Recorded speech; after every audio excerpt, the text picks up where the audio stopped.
Hey there, Collabcast listeners. This is Captain Dave Jackson coming to you.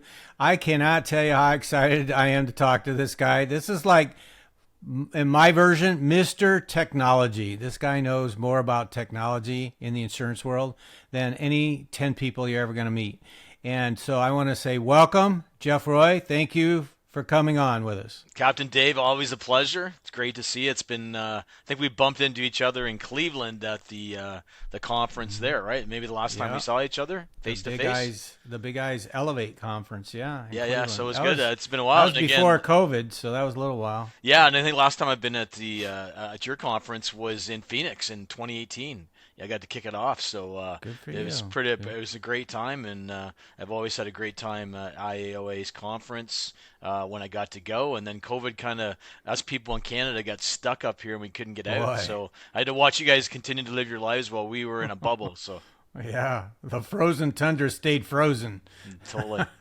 Yeah, that's too funny too. So, for those of you that don't know Jeff, you're going to enjoy this episode thoroughly. I guarantee it. I kind of hyped him up there for a second, but the hype is real because, first off, if you didn't notice, Jeff's got a teeny bit of an accent. He's not from the United States, living there now at least.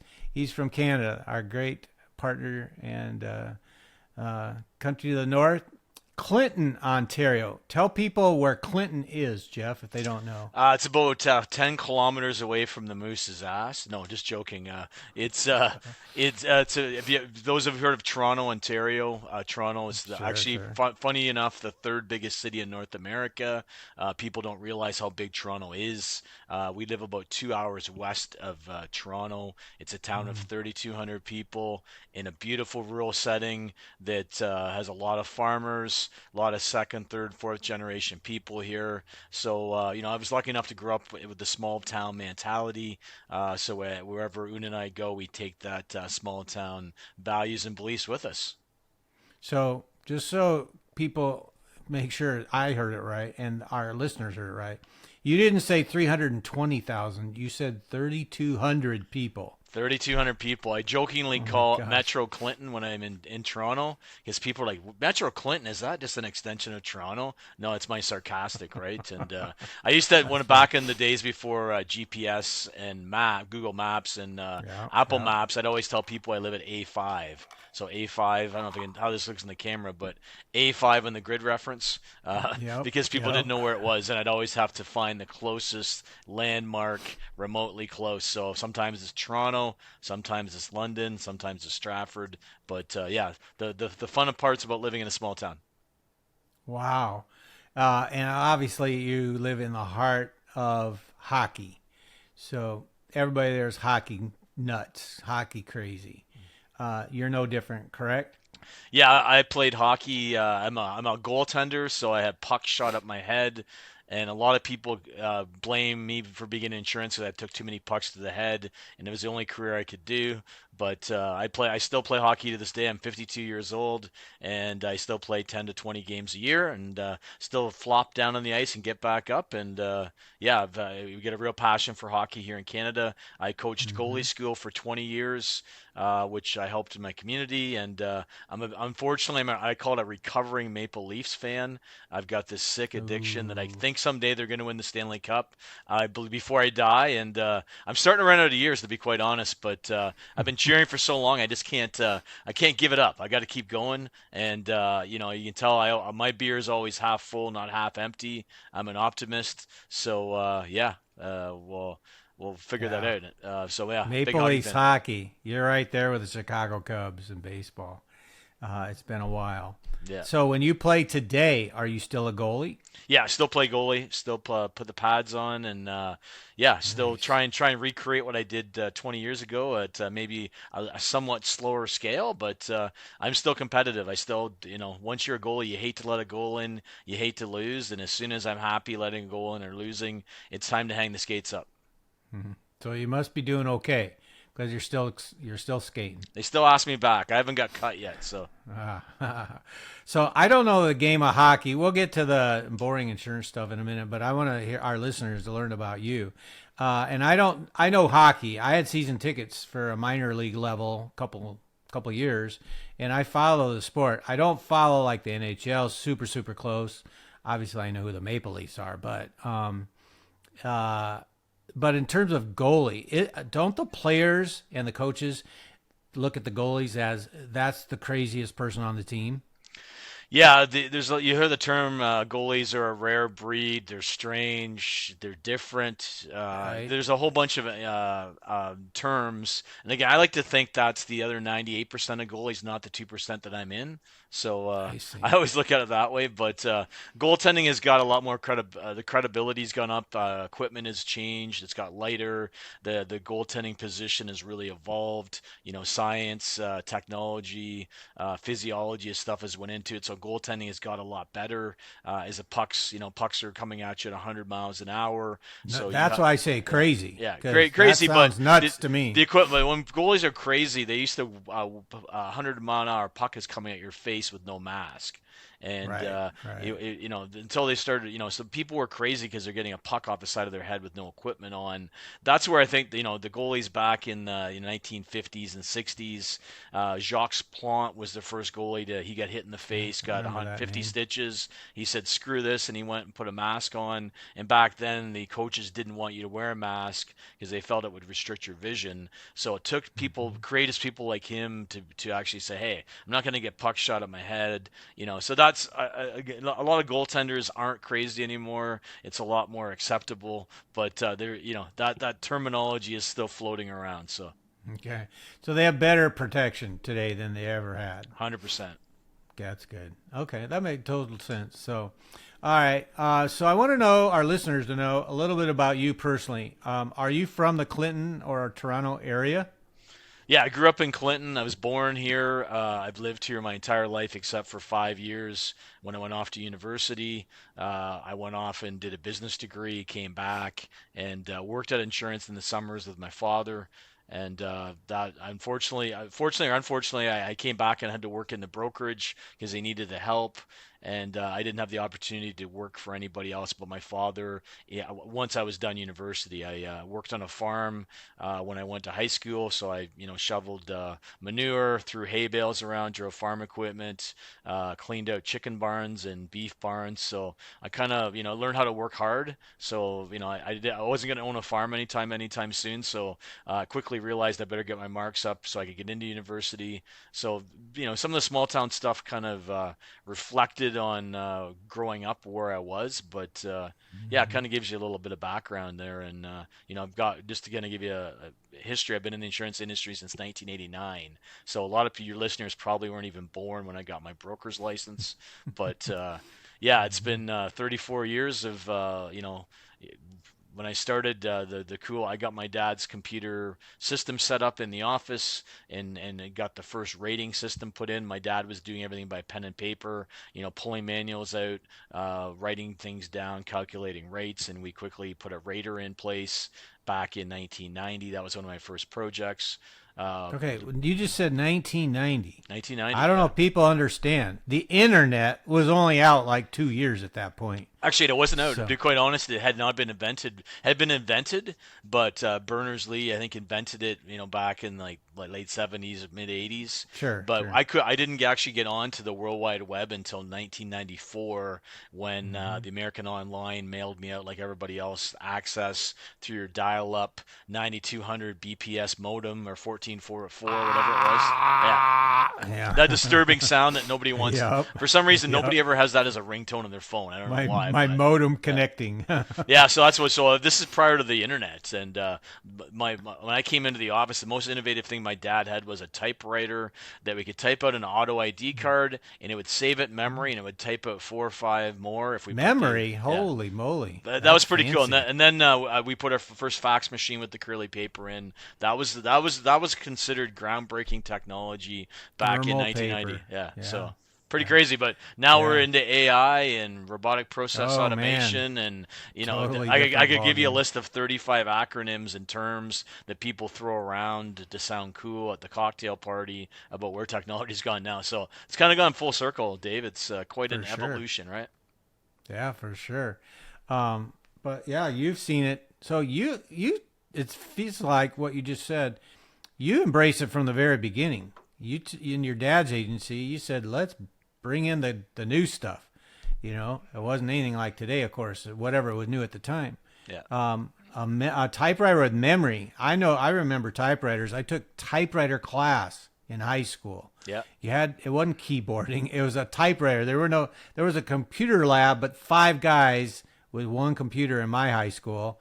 5 guys got to take that lab class with a PC. And it wasn't anything like a PC today. Monochrome monitor, big old square box, all that crap. Yeah, no, I did the same But thing. It's funny. I took 2 shop classes. I took drafting and electronics, and then I mhm, took typing. And I thought, you know what, the future of the world is computers. I better learn how to type. And our teacher, Miss Renshaw, if you were bad, she walked around with a ruler stick and whack you over the hands. It's a mhm, different way to learn. mhm. It wasn't quite like what is it, Mavis Beacon or whatever the different keyboarding Right. programs, the QWERTY Yeah. keyboarding stuff was. But hey, my entire life I've typed a lot.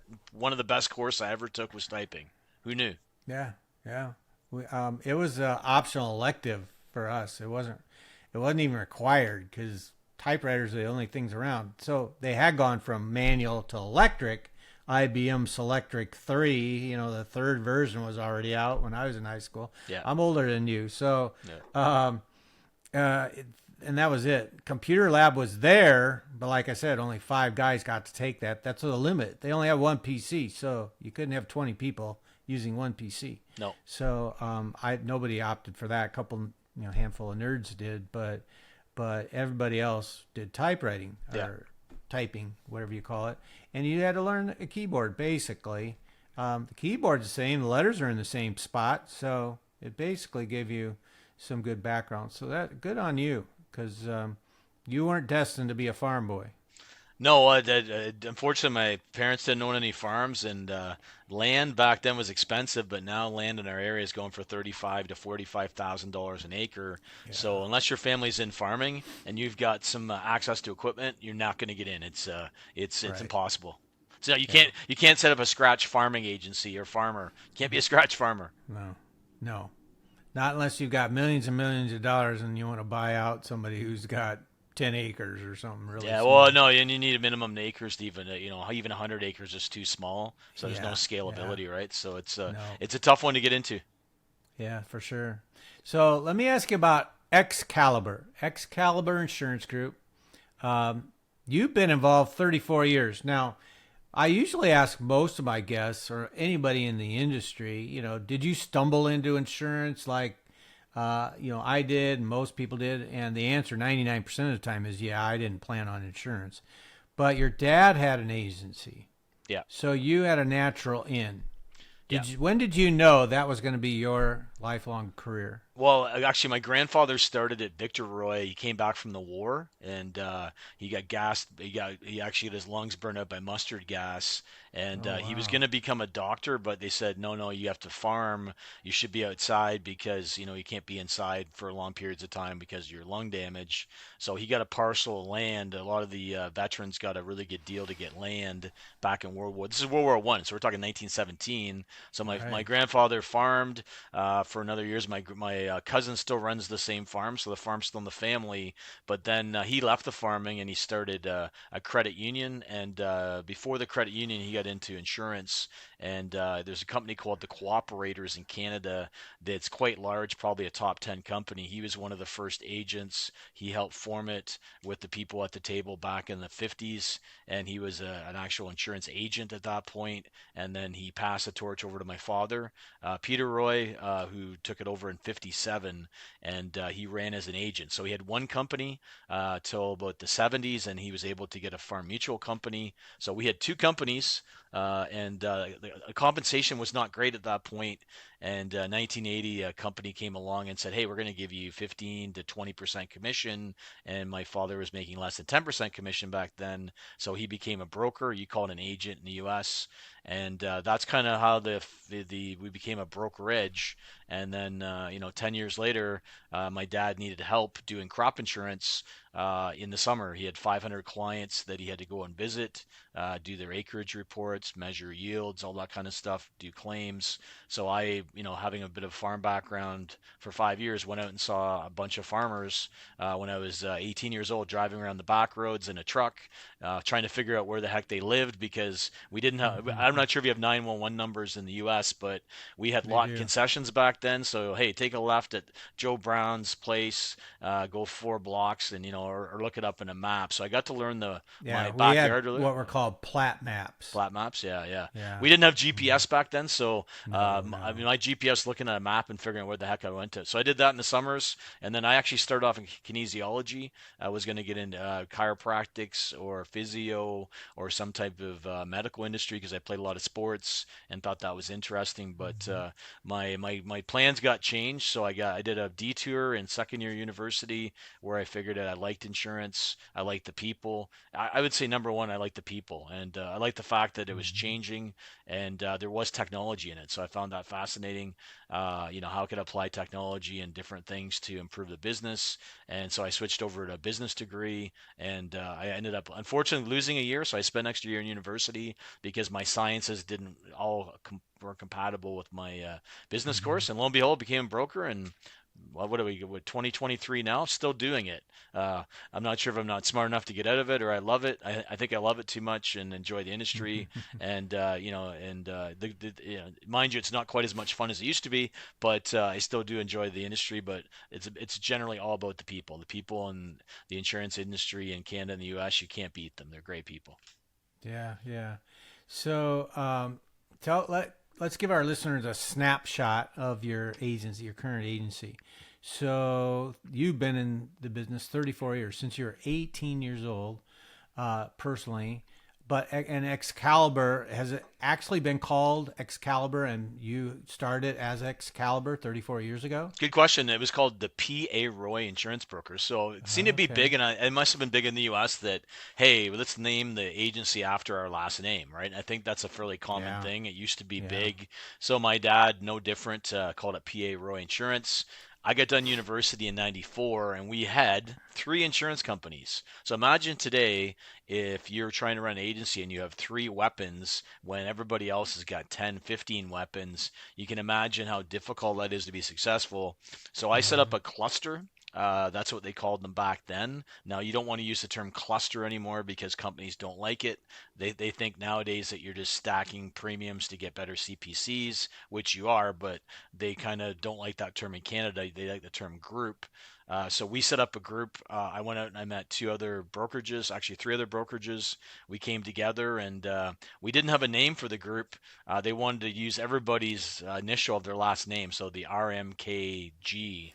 And I'm like, this is brutal. I'm like, I can't, but I couldn't think of anything better. And literally the Sunday before our meeting to vote a name in, the movie Excalibur came up, and I watched it. It was about 11 o'clock at night, and I started watching it. And I'm like, wow, this is great. Honor, integrity, people sitting around a round table, everybody being equal. That's the perfect recipe for a cluster of groups. So Hmm. I took the idea, pitched it the next day, and Excalibur came into being about 1995 as a group. And since then, there was up to 5 members. 5 of them have either sold out or left the industry, and we ended up going our own way, where I controlled everything in 2008. Some of the original partners, we had a difference of opinion. We just saw the world differently, and we separated on good terms, and I maintained the Excalibur name. And lo and behold, I think we have 30 employees now, 5 locations, and we generate about 1,000 to 1,300 leads each month on the internet, and we've got a sales process to convert those people from strangers into raving fans. So that's kind of where things have Nice. kind of come, right? So Knights of the Round Table. That's the see my sword in the Excalibur. background, right? So Yeah, if you yeah. don't, if your accounts receivable is out of whack, the sword might show Uh-huh. up, right? But Yeah, gotcha. Nice motivational tool. yeah. So 5 locations. I presume they're all in the Clinton general area. Yeah, they're all generally within 20, 25 minutes away now. All of them are in smaller towns. We did buy a couple brokerages, I think two brokerages in our journey, but the rest has been all organic growth. And Okay. now we have opened our latest location in London. London is a city of 350,000 people, so we do have a location there. We feel it's important to be in a bigger center. There's only so much growth you can get in our area, but Right. now that everybody buys insurance and it doesn't matter where, some people want to physically walk in, but everything's done 80 to 90% of stuff is done online. It's more important to have a really good digital footprint and make sure you show up good on Google. There's a bunch of things you need to do as an agent to be successful there. We focus primarily on that, but having a footprint for Google and reviews at that location still is critical. So it's nice to have some bricks and mortar, but also have a really good digital presence. Yeah, for sure. So when did your wife Una get involved with the agency? So she joined in '94. So she's been Okay. working with us so '94, and Almost as long. yeah, Yeah. and again, we were basically we we're both married, got divorced. We'd both been I'd been divorced for a couple of years. She was divorced for a year and a half, 2 years, and then we actually started dating. So we actually ended up getting married in 2004, but have been together since 1999. So we've been working together, been husband and wife team during that period of time. So you don't see a ton of husband and wife teams in the industry. I'm aware of a number of them, but it is, not everybody can do it, right? It's tough Hmm. as a brokerage owner when you work hard at work and then you come home and you talk about insurance, and it happens. Right. And Right. because a lot of times, again, over the last 3 years especially, it's been tough being a business owner, in any kind of industry the last 3 years, going through COVID, post COVID, and just dealing Right. with all the regulation and all the BS from insurance company changes, regulators, just everything, right? So there Right. just seems to be about 20 more layers of things that have evolved over the last 3 to 4 years that weren't there. That makes you wake up at 3 o'clock in the morning and think about work instead of sleeping sometimes, right? So I got to say I wake up more at 3 and 4 o'clock in the morning the last 3 years than any time in my life, but that's just the way things went. Yeah. What I would suggest about that is if you had just joined the industry today and didn't know what it was like 34 years ago or 5 years ago or 1 year ago, you just knew this is the normal. So if you did it that way instead of knowing what the past was like and how it's all changed till now, you'd probably be more receptive, I would think, Well, I because think. you Let's go. don't know any other way. Yeah. Well, one thing is, I think the saying used to be, when things slow down and get back to normal, and then you realize this is the new normal. It's not going to slow down. Yeah. This is the way it's going to No. be. It's not going to change. Like, we Yeah. used to get companies make a change once a year. They would print all their changes and mail them out, and Hmm. that's how quickly companies could pivot and move. They didn't want to spend too much money on printing manuals, so they didn't make a lot of changes. But now companies are making changes daily, weekly, sometimes Yeah. hourly, the way Yeah. things are going. So the pace of change has never been faster, and newsflash is not going to slow down. You just have to have tools and ways to manage it and deal with it, right? For sure. So there's a few things I want to ask you that you just talked about your agency. Well, first off, back to Una. So you I was going to ask you the question, but you answered it for me in advance. You're right. Spouses can't always work together. Probably more don't than do. So how do you and Una make that work? Well, we're so busy we never see each other. No, it's funny, but That's her what I've office been told. her office is beside my office, and we're so busy and consumed that we can go a whole day without really chatting at the physical office because we're so busy. So that's Hmm. been a good thing. We have different roles too. Like, she's VP of operations. She looks after all the Hmm. account managers of personal lines, all the directors of first impressions. She looks after HR, hiring, training, all that kind of stuff that goes with HR. So she wears a lot of hats that are different than the hats that I wear. So it works out very well that way. And then again, Mm-hmm. I'm, obviously CO. I still have a few clients I look after, but I got to make. I always say I help make the phone ring and sign the paychecks are two critical things, but I got to make sure that we're following the proper governance. I got to make sure we got the right people on the bus. I got to make sure that we have the big picture strategy. I got to make sure I always say I coach my VPs and work with my team, and then basically if there's anything my people need anywhere, I got to make sure I find the best ideas or the best people, drag it back to the office here and get them connected so we can continue to grow. And my goal is I have to try and make sure that in our team is if we're not outperforming the industry, so if we're not growing faster than industry in terms of learning and things internally, we can't beat the external environment. So we always have to be nimble, learning, hungry. We can't sit in our laurels and hope great things will happen. So so it makes it challenging, right? Like I've For never seen sure. more change than I have in the last 5 years, and I'm sure the next 5 years there'll Mm-hmm. be even more change. Especially right now with consolidation. I'm sure you're seeing all the consolidation Mm-hmm. happening, and I'm seeing a lot of big names that have been around forever. It's kind of like the obituaries. I get up in the morning and look at my email, who's died or who's sold this week.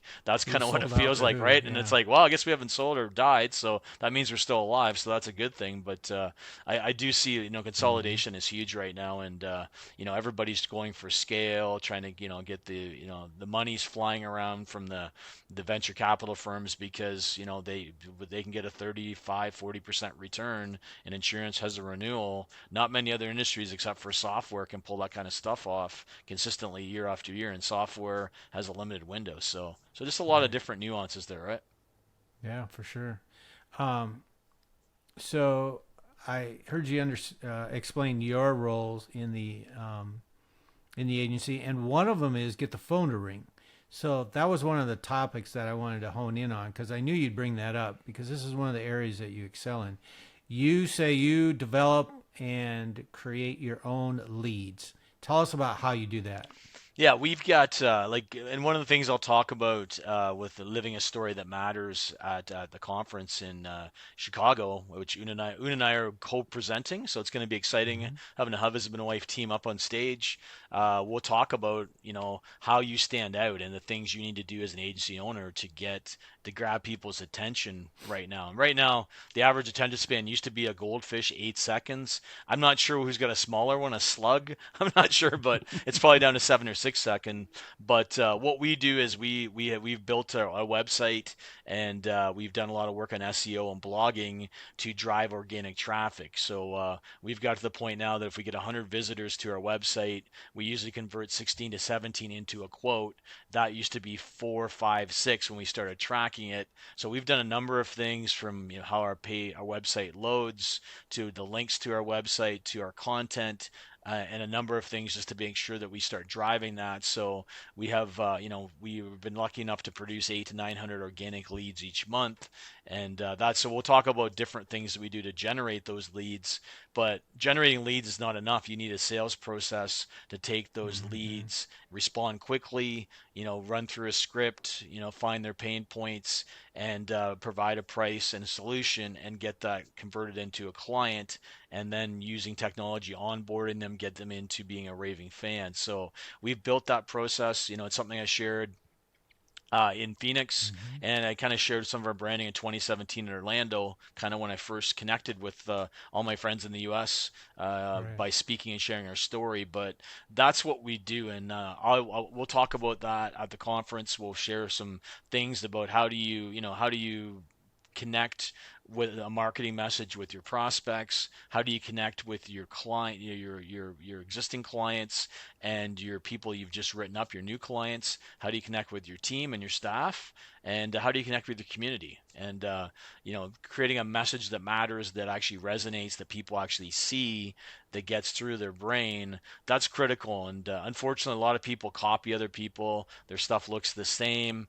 And one of my comments from Seth Godin is, how does your agency become a purple cow and stand Purple out? cow. Well, how can Yeah. you get a message that pops that's something that I can look at somebody's website and tell in 10 seconds if they get it or not, right? You can just tell if people Yep. are connected and if they built a brand that looks like everybody else's, or if they built something that's very unique. And you can still survive without a great digital presence.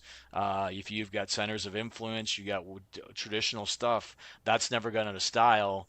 Unfortunately, 80% of people start their buying journey online. It's probably 90% now, but the last study I saw, 80%. So when they start looking for you, how do you show up? What do they see? And if you look at your own website, I see a lot of people have websites. They got stock photos of people that don't work there, just things that their messages are so generic and vanilla that they're not inviting anybody into their story. And that's Right. something we're going to talk about. How do you invite your customer into your story and They keep them don't have there? a story. Yeah, we'll keep them there A as a lot of star, them. right? Like I look at Right. ourselves as we're Yoda. We're basically the person that's the guide on the journey. The story's not about us; it's about the individual. They're the star of the show. So how can we, be in the background and pop up when we need to and provide that story? That's some stuff that Una and I are excited to share examples of. Here's what we've done in the real world, and that's what we're going to Mhm. talk about at the conference, and share a bunch of things that we've done. Like, my one of my slides right at the bat is here's our $6,000 sign we put up in the front of our building, and it lasted a year because it just didn't feel right. But we couldn't figure out why it didn't feel right, but we just knew it didn't feel right. And we asked a bunch of questions, did some soul searching, and we trusted our golden gut that it wasn't good enough, and we found somebody that helped us get better, right? So some stuff like that. So I just want to kind of share some of that those kind of things with it. So back to your point about lead, like brand, having a really good process, or in the you call it process in the U.S. So Chris Paradiso and I always joke about process versus process, but having a good process, having the right technology, having the right people, having that the ingredients all together to be able to get results. That's what it's about, and we've been fairly successful. We're still in business. We're growing above average, and we're continuing to evolve. Though, what I did yesterday isn't going to be good enough tomorrow. I'm trying to Right. figure out right now AI. Like AI, is the buzzword, but the internet used to be the buzzword too, and a lot of people waited 1 year, 5 years, 10 years to be able to figure out what SEO was, and they wish they had done it sooner. AI is you're not gonna have 10 years to figure it out. You got to figure it out, in Hmm. months, because it's gonna have such Or hockey stick weeks. effect. Yeah, weeks. And I'm playing around with stuff right now, trying to understand it. But I'll be honest, I know enough to be dangerous, but not enough to really channel it. Like we're using it in different cases, but that's kind of that's going to be the big thing to take things to another level, to help Hmm. agencies scale. But how do you embrace it? How do you use it? And how do you use it right? How do you use it wrong? Those are some things that I think are going to really start changing the game. So Hmm. You're really, really good at answering my questions before I ever ask them. So, I'm a goalie. I have to think yeah, ahead. you're a I'm trying to goalie. figure out where you're going to put the puck, and I'm already Yeah. anticipating it, right? So Yeah. So I was only going to ask you to give us a glimpse of what you're going to talk about at Innovation in October, but you did that so far because I didn't want you to talk too much about it. no, If you want to hear it all, come to Chicago and you'll hear it all firsthand. yeah, So one of the things you said really intrigued me was the leads you generate. So I want to do two things. First off, the leads you generate. You did say 100% organic. You don't purchase leads, right? we do purchase 300 leads. So out of about 1,300, we do purchase about 300 leads. We have a vendor that we've used, and we've got some preferred pricing, and they're very good at generating property or home leads. It's very difficult. Again, I'd love to see organically how people are generating a high number of home or property leads.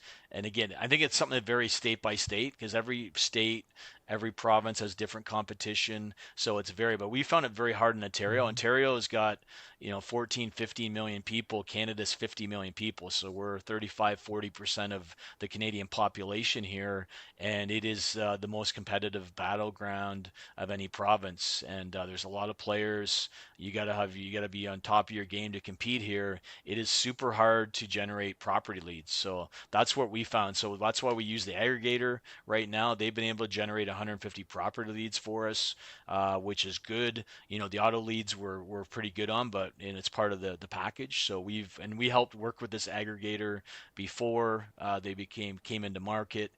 We provided some advice and help work with them, so we had a good relationship. So it's very difficult, for the average person, if you're going to buy a lead at $40, Dave, and let's say you're converting at 10%, you divide $40 by 10%, you get $400 acquisition cost. A lot of auto policies in different states maybe only $1,000. 12% commission. You have $120. So you do the math. You have to keep that client for 3 years to break even on it. That's tough to do. And Right. people, especially in the Geico world, and again, people nowadays, if you live on the coast, good luck trying to get insurance. Right. I hate to be a broker in Florida, Louisiana, Mhm. and even California. I see all my agent friends there, and I just have a lot of empathy for them. Billy Wagner, he has to remarket a lot of people to new clients with like 60 days notice, and he's doing a phenomenal job. He's one of the top agents, and also speaking at the conference. Una and I are good Mhm. friends with him, but I watch what some of Mhm. my friends are going through, and Una and I have a ton of empathy for them, and also we're learning by Canada. When is Canada going to become that? We've got a lot of forest fires up here. Luckily where Mhm. we live, we haven't had as many, but BC's been on fire for 2 months. Quebec's had a lot of fires. Northern Ontario, are things going to become uninsurable, or the price so high people can't afford it? Is that something that global warming will bring in? These are things that, as an agency owner, keeps you up at night, right? Because Right. at the end of the day, if you don't have a company or capacity, that nobody's manufacturing you a product, we have nothing to sell. And we've been very fortunate. Companies in Canada, I can't think the last one that's went bankrupt here. It's probably been over 20, 25 years, but that could change tomorrow, right? So it's Mhm. the future is, some people, they look at it as amazing and there's great unlimited potential, but there's a number of pitfalls too, right? Right. So you said you generate what, 1,300 leads per month, Yeah, that's what we're doing on average. Like the last number of months, we've been hitting that target, and organic and aggregator combined. yeah, that's combined. We did do Okay. AdWords for a long time. I'll be honest, AdWords, we used to be really good at it, and generating $10 to $12 leads. During COVID, a lot of people jumped in. That price is went to $40, $45, and we just didn't find the Those are quality was Google good. ads for those who don't Yeah, know. AdWords, Google Ads. Yeah, you got to be Yeah. very pricey. Then social media, we do a bunch of different things in combination, but a lot of it's more brand awareness, right? Like social media, people said, "Oh, I can generate $10 leads on Facebook." I think that's a lot more difficult now, in my opinion. I'd like to see what the quality of those, if somebody's successful doing it. I know a lot of people are doing Right. it before. I don't hear as many people raving about their Mhm. Facebook leads right now. Maybe It was a fad. I think it's a fad, right? Like I said, now I Mhm. look at Facebook, and Jason Cass would say it's like it's rented land. It's like a billboard, right? So we want to get Mhm. our brand out. We're doing a test right now. For instance, we went back to radio, never done radio, and we're doing ads in a territory with radio. We have social media ads showing up, and we're doing the analytics to see if, hey, are we getting more leads digitally from that area? Because most people are going to Google your name, right? Like the days of putting your phone number on the end of it, nobody's writing a phone number down there. Just remember the name and typing in Google, whatever it is. But Right. so Right. those are just some things that, yeah, we have a number of things, and we've got some center of influence referrals that everybody's got. We got a referral program that's been very effective. Like there's certain things as an agency that you need to build, and Billy Williams, I think he spoke at your at the conference before, right? Have you had Billy Williams? Nope. Okay, Billy Williams. Everybody on our stage is an agency owner. Yeah, I guess he's He more he he's is more an an owner, investor. I but guess he's more an yeah, investor, he's but more of an but investor. here's an example of a person that's got a lot of different ways. Like, hey, here's the things you need to be doing as an agency owner. They're core things, and if you're not doing them, you're missing opportunity to grow your agency, right? Right. So I'm going to play devil's advocate for 2 seconds here, Sure. because there's going to be a lot of guys and gals who are listening here, and they've only been in the business 1, 3, 5, 10 years. Not 34 years, and they're going to say, "Yeah, what you're doing is easy when you've been around 34 years. Your name has been out there for 34 years. You're doing radio on top of, all the other stuff. So to generate 1,300 leads, that's way easier than me at 3 years old. I don't have that kind of presence in my community. And you're rural, so people know you. You know, they knew your father, they knew your grandfather. You have all these things going for you. So I'm at a serious disadvantage when I could try to compare myself to Jeff Roy at Excalibur and try to generate that 1,000 organic leads a month. I couldn't compare. You buy that? No, I just as soon as I call that a self-limiting belief, and I think that Sure. some of the best people and the most innovative people, and again, one of the books I'm reading right now is 10x is easier than 2x, and it talks Yeah. about Yeah. Michelangelo. About I don't know if you've read it or listened to it. I've not. I'm I've listening not. to it in my car right now. It's funny, I bought it, Hmm. and then Chris Paradiso shared it, and I'm like, I just bought that, so I listened to the first couple chapters, and it talks about Michelangelo. The first couple works he did were 10 times more than he's ever done before. And by having to try and get there, he developed skills to be able to complete the job. So, my thing if you're a scratch agency is look at, you have to get off the ground, you got to sell, right? Like, number one is you got to create All you can clients. do. All you Yeah. have to do is sell like a bat out of hell, right? Or whatever saying you want to use, but you got to get some volume on the book so you can get some help. But there's certain Hmm. core things that always work. You have to have a good website and make sure, like, a lot of people go, oh, I can't afford one. You can't afford not to have one, and it doesn't have to Hmm. be amazing right off the get-go, but you can block some time in to do that, right? And make sure you get Yeah. some personality in there. Like, you don't have to spend a ton of money with a branding company, but if you're a one-person shop, your personality is the brand, right? So figure out something Totally. unique about your brand and tell your story. Like, I've seen some great scratch agents tell their story well, right? And if you Hmm. tell your story well and start building it, you may have not have done amazing things yet, but you will, and start looking at, hey, here's what I want to accomplish, and then start setting some goals, saying, listen, if I could start generating 20, 30 leads a month organically, what would I have to do? What if I, and then start trying to scale that? And there's some stuff to do that, in terms of, writing some blogs yourself, making sure your page loads quickly, and there's really, it's not very expensive. So these are things you can start scaling with small, and also, you can build your own network. Yes, my family was around, but my family wasn't involved with a lot of the local Kinsman Club or Business Improvement Association or chambers. That's something I brought in. I joined the chambers. I went to the meetings, and I didn't go there just to write clients. I went there to make a difference and showed up with intention, where I'm there to work and help raise money for the community. And if I pick up clients at the end, that's a bonus. And that was why it was very successful for us, because that's why we were there. I wasn't there flag, hey, buy insurance, buy insurance. People would come to Hmm. us by being there. So Right. nowadays, if you block some time to network with people, that should be in your DNA, to build those centers of influence and network with people. And Matt Manoli from G&N Insurance. There's a lot of Hmm. people, Billy Wagner, that are incredible at building COIs, and that's something that works, right? So there's a lot of different things No you can question. do to block time off, but it's intentionality. If you don't put it in your schedule and you don't block time to do it, guess what? It's gonna get filled up doing the trivial, mundane stuff that Yep. is gonna end up taking you off track. And you have to figure out what are your 3 or 4 critical things you need to do as an agency owner to get that volume, and set some goals and start working at it, and hold yourself accountable. And more importantly, get an accountability partner. A lot of people don't have an accountability Hmm. partner. They don't even tell their wives or significant other, their husbands, that, hey, I want to do this, and then they miss their goals and nobody knows about it. If people know about your goals, they're going to hold you accountable. And if it's out there in the universe that I said I'm going to do this, damn, I better pick up my game and actually make it happen, right?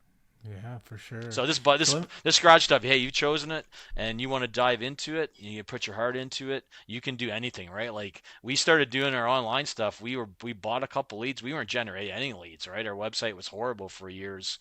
We had people on there that weren't our staff. We had 3 different people do it. We had no idea what we're doing. And we wanted to figure it out, and we figured it out. But it's by meeting people, asking questions, reading, doing podcasts. You have to grow yourself to be able to grow your agency. Putting that time in to make yourself better, that's what people have to do, right? That's my five yeah, cents yeah, for sure. So let me tell you a story. So IAOA, for those who are listening that don't know for some crazy reason, uh, this coming January will be 10 years old. I met Jeff 7 or 8 years ago when he first connected with a lot of the U.S. brokers here in the U.S. Yeah. and we are a private Facebook group. Every one of our 9,138 members belong to a private group on Facebook. Okay, so social media is our platform. Of those, 99.9999% I have personally vetted, because as a founder of the group, I had two requirements.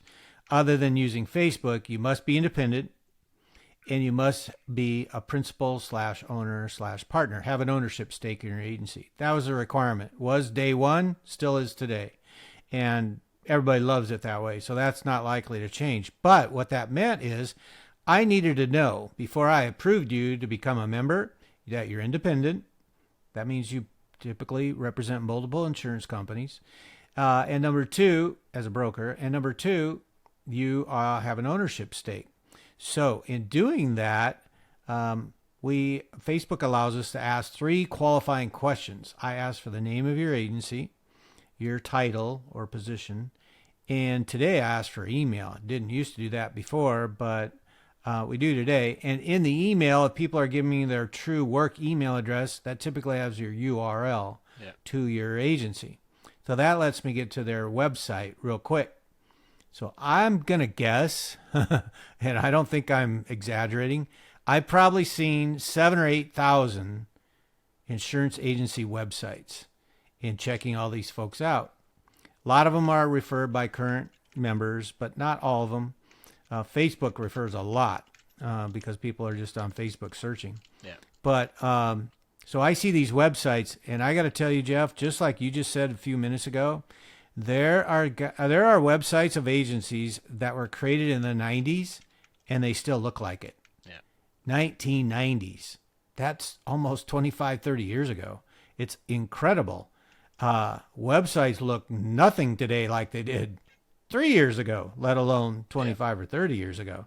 So, I mean, I could, if I had one, I'd throw up a screenshot of what one of them looks like. Oh my gosh, it's scary. So how many of them have a photo of you and as the owner and their staff? A very small percentage. They don't even let people, you were talking about, the Purple Cow and Seth Godin and how do you stand out? Well, you're not going to stand out with stock images, the happy family in the house, in the car, Everybody can have that on their website, and it doesn't make you look any different than the next guy. So I love you saying that, because that is so true. I've experienced it myself, and having to look at all these agency websites. There's so many of them that need help, and I don't care what their response is. I don't have the money. I don't have the time, whatever. You just said yourself, you can't afford not to. You can't afford not to spend the time. It has to happen if you're gonna compete in 2023. Listen, the internet's been out for 35 years, okay, and you're still living in 30 years, 1990s, 30 years ago. Yeah. So, if that would be my advice, is get at least into the 90s. Come on, you 90s guys, at least get into the 2010s. But if you're gonna do any kind of updating, bring it all the way up to date and do the things. So do the things that go to Excalibur Insurance. What's your website, Jeff? ExcaliburInsurance.ca. .ca. Okay. Go to Jeff's website and look at some of the things that are happening on his website. Pay close attention, and you will see some of the most advanced things that any agency is using out there. You were one of the first to ever talk about chatbots. Yep. And how many years ago has that been? Well, I said I had chatbot in 2017, and we actually did a demo at Elevate in Cleveland, Ohio, where I had Google. We actually did a demonstration of how to get an auto quote using voice, and it was very cutting edge at that point. Unfortunately, at that time, Pro Navigator was doing it. They decided to pivot. They have a product called Ask Sage now, so they became the Google for agents. So unfortunately, we had it working. It was maybe ahead of its time. Natural language processing is going. I believe the next version, there's a company called Koyos in Canada that's actually going to be able to connect it right onto your phone and capture information, have a conversation, and then put that data into a BMS. I had a friend, actually Sharif from Trufala, that shared a conversation Google engineer had with somebody on a product, and it sounded amazing. It passed the Turing test, in my opinion, and it Mm-hmm. sounded pretty good. The only thing is they use an English accent. People always use the English Oh accent because it, man, it sounds more come on, sophisticated eh? though. It covers up a lot of, it makes it sound a lot smoother by using the English accent. So I always think that 20% of your experience sounds better with an English accent. But anyway, that's an Okay, example. so when you say English accent, do you mean I mean British British, or British. Sorry, American? I mean Yeah, yeah, British English. yeah, Sorry. yeah, And yeah. one quick thing, what you mentioned about the websites. Chris Langille, Advisor Evolved, he does some good stuff, and I mean there's a Mm-hmm. bunch of other people that people do it. We currently use our. People ask me who do we use. Our branding and marketing company has a side that does websites, so we have it all in house there. We do it all kind of from scratch ourselves, but. I think I was joking with another friend about instead of bar rescue, we should have agency rescue where people go out and try and help people fix some of their pages, A right? TV show, John yeah, Tafford, yeah. it's not quite as bad because, people can make a decent living in insurance still doing things wrong, but it's in or not cutting edge. But it's going to become more and more difficult because, again, just let's figure out when these people with scale actually have teams that actually know what they're doing at a higher level and they can execute, they can do a lot more damage. But a lot of these big entities are still trying to figure out how to use their size and scale to do what they need to. But it's going to be an interesting battleground moving forward. And Yeah. but the scratch agents in the U.S. seem to be doing well. Like I think there's no more scratch agents anywhere in the world than the U.S. And they see a lot of people do very extremely well down there. And bravo! There's way more scratch agents and smaller agencies in the U.S. than Canada. I think what is there 38 or 39 million or sorry 1,000 Thousand. agencies in Mm-hmm. the U.S. and I think we're at Independent brokers, four or yeah. 5,000. So again, you're doing something right down there, and obviously your Mm-hmm. organization's providing some services and advice and a place for people that need the help to get it right. My dad, well, I'll Right. point one. I know we're getting near our end of our time, but one of my dad's biggest challenge as a business owner back in his time day and age was isolation. He couldn't talk to anybody. You couldn't say I'm having trouble with this. You took it all home, and there wasn't the Mm-hmm. internet to get help. There wasn't as many books. There's no better time in human history for you to be successful with all the There was different no podcasts IAOA. and all the other. There's no IOA. No, there's associations that you worked at, but yeah, on the other hand, as much as everything's competitive, there's no better time in human history for you to get the help, find the people. There's so many services Totally. out there. There's no excuses except for you putting the effort in.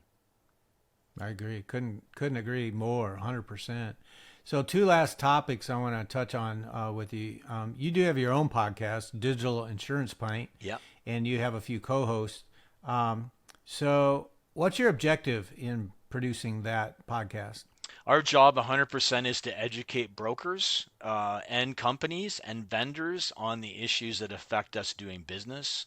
If you're uneducated, a lot of people are unaware of, my big passion has been APIs and Mm-hmm. connectivity between brokers and companies. It's been terrible. It's been bleak. Companies have taken a long time. They came up with a thing called a portal. You notice, in this year, I got a shirt on all our images to say no to portals. They've their big evolution was, hey, we're going to create a portal, dump the work back on the broker or the agent, and said, see you later. And they guilt you into doing it because it's better for the client. That's a terrible, terrible solution. And Right. we interviewed Guidewire just last week, and they said it's actually Mm-hmm. cheaper to build an API than to build a portal. So there's just a lot of misinformation. So our job is to get the big people that are influencing the industry on there, sharing their stories, asking them the hard questions, and trying to move the industry. So Adam Mitchell runs a very successful brokerage called Mitch in Ontario. He does have a company called Quoty that does commercial insurance Mm-hmm. rating and submissions. Steve Earle has got an agency out in New Brunswick or Halifax, out east, and he also runs a digital agency called Cheap. And Tom Reed has a ton of experience on the company side, working at all the big companies. So the four of us have a lot of experience dealing with digital connectivity, and we call it the way it is. We're not trying to sugarcoat stuff. We're trying to basically let brokers and agents into the conversations we have when people aren't around, and hence the term digital insurance pint. When do the best conversations happen? At IAO, every place they watch the speakers and they go out and have fun and have a beer and talk about Yeah. stuff and build their relationships. That's why the whole pint podcast came from. Hey, let's have a conversation like we're having a beer, and let's be honest. Let's not sugarcoat things. Let's not pretend what's happening. Let's try and push a fake narrative. We want to be honest. And we just finished up our season 6 that's launched right now, and we try and do 10 episodes a year and kind of launch them like Netflix, all in batch. And we have a couple sponsors. All the money we bring in from our sponsors goes right back into doing the podcast and editing it. And I'm proud the guys are sponsoring our new book, our Read to Ride program at Excalibur, which they bought 500 of our books, Artie the Good Knight, and the Excalibur Academy, that we actually wrote a 260-page kids book that we're sending out to all the kids in the Read to Ride program, and people are buying it on the Amazon directly themselves. So that's gone very well. But it's nice that our podcast has helped support a community initiative to help kids read better. So it checks a lot of the boxes, Awesome. right? So Yeah, for sure. So the last thing I want to ask you about, I know that just recently, maybe this year, you got involved with 101 Weston Labs. yes. So this is a outfit that was created by the Big I chapter in North Carolina, Chris Klein and Abby Knight, and these guys that are putting together collaborative think tanks so that insurtechs can get, basically startups can get funded. And you're involved with that from an investor standpoint, correct? Actually, So no, about, I'm an advisor, not an investor. advisor. Yeah, Okay, advisor, thank yeah. you, thank you. I could be an So, investor down the road, but currently we're there advising. okay, cool. So as an advisor, what's your hope or goal for that group? I have a number of things. Like, again, Abby, good friends with Abby. I think he's one of the best leaders of all the different agency groups down in the U.S. But the Big I think he's one of the most forward-thinking and leaning leaders. And it's amazing that they built this company to build technology by agents for agents, and it's the only accelerator that has done that, I believe, in North America right now. So his hope and my hope is, hey, let's actually bring agents together to work with technology companies to build stuff together. In my history, things have been done to Jeff Roy and agents and brokers, not with. And this is a good chance for the Mm-hmm. tech vendors to say, here's what agents really want. And, myself, Chris Paradiso, Daniel Sung, Wes Anderson, there's a lot of really cool, Bradley Flowers, a lot of cool people that use technology in their agencies, have a good understanding of it, and have experience scouting it and listening to pitches and helping people out. So we're providing guidance to them about, hey, you're saying this, but have you thought through your idea well enough? I'll give you an example. Chris and I did a presentation in one of the weeks, how agents and brokers buy technology. I've probably heard 200, 300 pitches in my lifetime. Chris has probably heard more. And we're like, hey, here's what works with agents. Here's how you need to work on it. We're providing that guidance and coaching for them. And again, it's volunteer. So we're doing it on, we're spending our own Mm-hmm. money to help these people out. And it's our hope that by helping these companies develop great solutions, it'll help the agent continue to be successful and continue to use this technology to become more efficient, more productive, provide better customer service, check off number of different boxes. So we're hopeful that our help and our